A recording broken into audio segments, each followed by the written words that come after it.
Tuhan bersamamu. Inilah Injil suci menurut Santo Markus.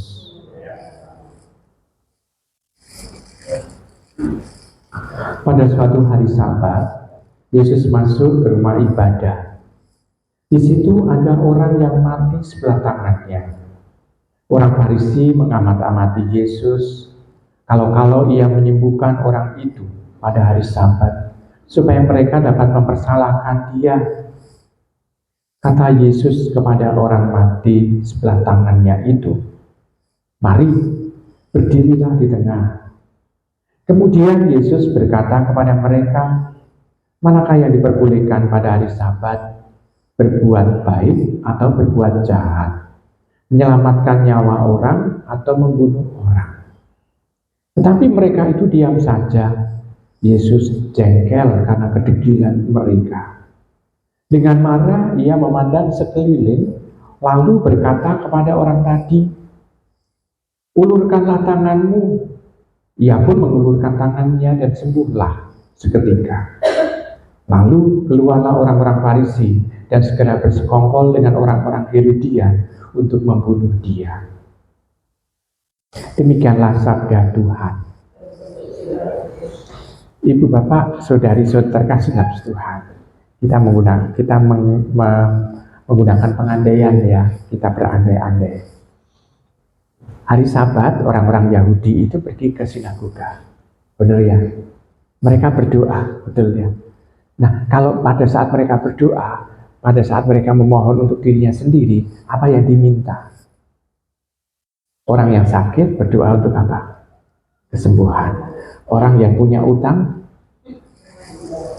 supaya cepat terlunaskan. Orang yang punya masalah selesaikan. Semua campur tangan Allah, betul? Kalau demikian, pada saat hari Sabat itu, orang-orang Yahudi berdoa di sinagoga atau di bait Allah untuk memohon supaya Allah hadir, betul ya? Dan Allah bertindak, benar ya? Nah, sekarang kita bisa melihat orang yang sakit tangannya itu dan dia lumpuh sebelah tangannya. Lalu Tuhan itu memberikan kebaikan, mukjizat kepadanya. Berarti tampak bahwa pada saat hari Sabat itu Tuhan datang, Tuhan hadir, Tuhan bertindak, Tuhan melakukan kebaikan.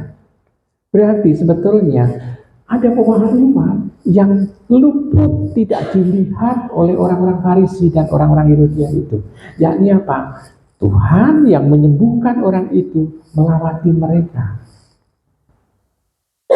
Kalau demikian kita bisa melihat bahwa pada saat hari Sabat orang memang tidak boleh bekerja.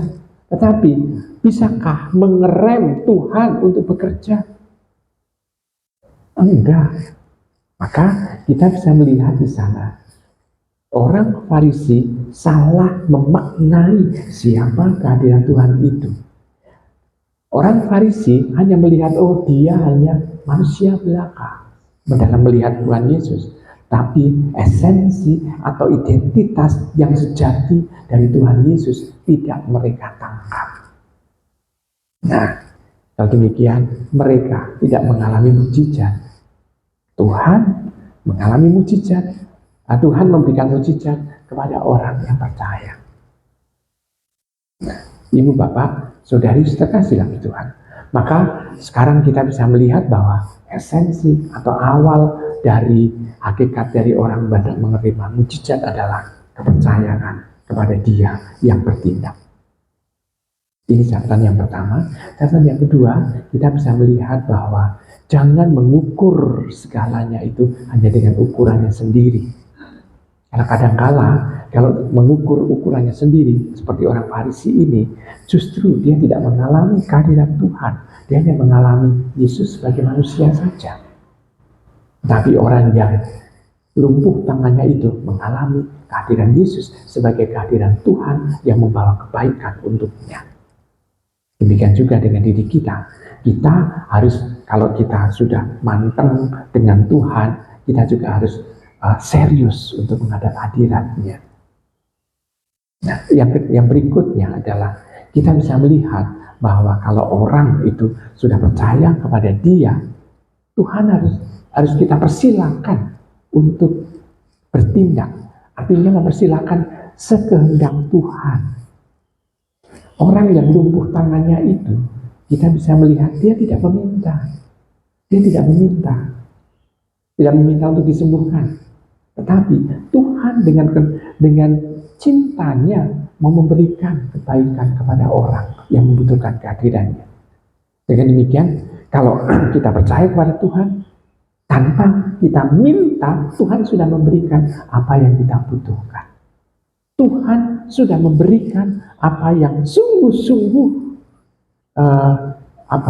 yang menjadi semacam modal untuk hidup kita. Contoh konkret yang dialami oleh orang zaman sekarang.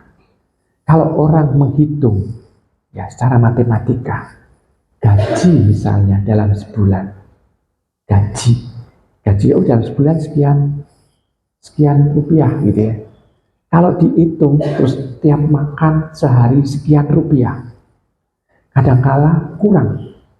Tapi kenapa orang masih bisa hidup dalam sebulan itu tanpa kelaparan? Siapa yang bertindak? Tanpa orang meminta kepada Tuhan untuk ditambahi gaji, ternyata Tuhan memenuhi kebutuhan kita juga. Dan di sana kita bisa melihat, oh ternyata Tuhan sampai zaman sekarang tetap bertindak, tetap melakukan kebaikan itu.